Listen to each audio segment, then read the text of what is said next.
മലാക്കി പ്രവാചകന്റെ പുസ്തകം 2-ാം അധ്യായം 5-ാം വാക്യം. അവനോടുള്ള എൻ്റെ നിയമം ജീവനും സമാധാനവുമായിരുന്നു. അവൻ ഭയപ്പെടേണ്ടതിന് ഞാൻ അവന് അവയെ കൊടുത്തു. അവൻ എന്നെ ഭയപ്പെട്ടു, എൻ്റെ നാമനിമിത്തം വിറയ്ക്കുകയും ചെയ്തു. ഇസ്രായേൽ ജനത പൗരോഹിത്യ മതത്തെ പിന്തുടർന്നവരായിരുന്നു. ഓരോ കാലഘട്ടങ്ങളിൽ അതിന് പുരോഗമനപരമായ മാറ്റമുണ്ടായത് കാണാം. അബ്രഹാം മുതൽ കുടുംബത്തിലെ മുതിർന്ന പിതാവ് യാഗങ്ങൾ അർപ്പിക്കുകയും കുടുംബത്തിന് പുരോഹിതനായി നിലകൊള്ളുകയും ചെയ്തു. മോശയിലൂടെ ന്യായപ്രമാണം ലഭിക്കുന്ന കാലം വരെ അത് തുടർന്നു. ന്യായപ്രമാണത്തിൻ്റെ വരവോടെ ഇസ്രായേലിലെ ഒരു ഗോത്രത്തെ ദൈവം പുരോഹിത ശുശ്രൂഷകൾക്കായി വേർതിരിച്ചു.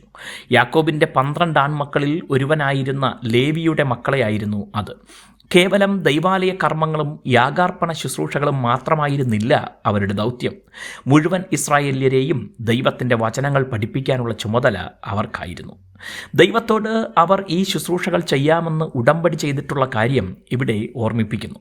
ഉടമ്പടി ചെയ്ത് ഏകദേശം 1000 വർഷങ്ങൾ പിന്നിട്ടപ്പോഴുള്ള ഓർമ്മപ്പെടുത്തൽ കൂടെയായിരുന്നു അത്. പക്ഷേ അവരുടെ തലമുറകൾ ഈ ഉടമ്പടിയെ പൂർണ്ണമായും പിൻപറ്റുന്നതിൽ പരാജിതരായി.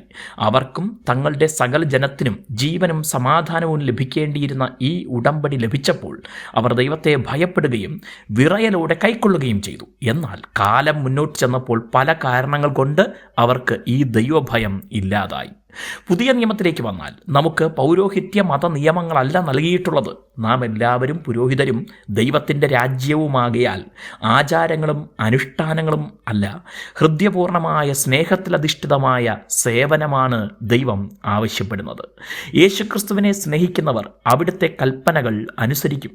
ദൈവം നമുക്ക് സ്നേഹിച്ചനുസരിക്കാൻ നൽകിയ കൽപ്പനകളെ ഭാരമുള്ളവയായി തോന്നുന്നെങ്കിൽ അതിനർത്ഥം നമ്മുടെ മുൻഗണന മറ്റെന്തിനൊക്കെയോ ആയിത്തീർന്നു എന്നാണ്. ദൈവത്തോടുള്ള സ്നേഹം കുറഞ്ഞു എന്നാണ്. അങ്ങനെയെങ്കിൽ ജീവനിലേക്കും സമാധാനത്തിലേക്കും മടങ്ങി വരണം. ദൈവം നിങ്ങളെ അനുഗ്രഹിക്കട്ടെ.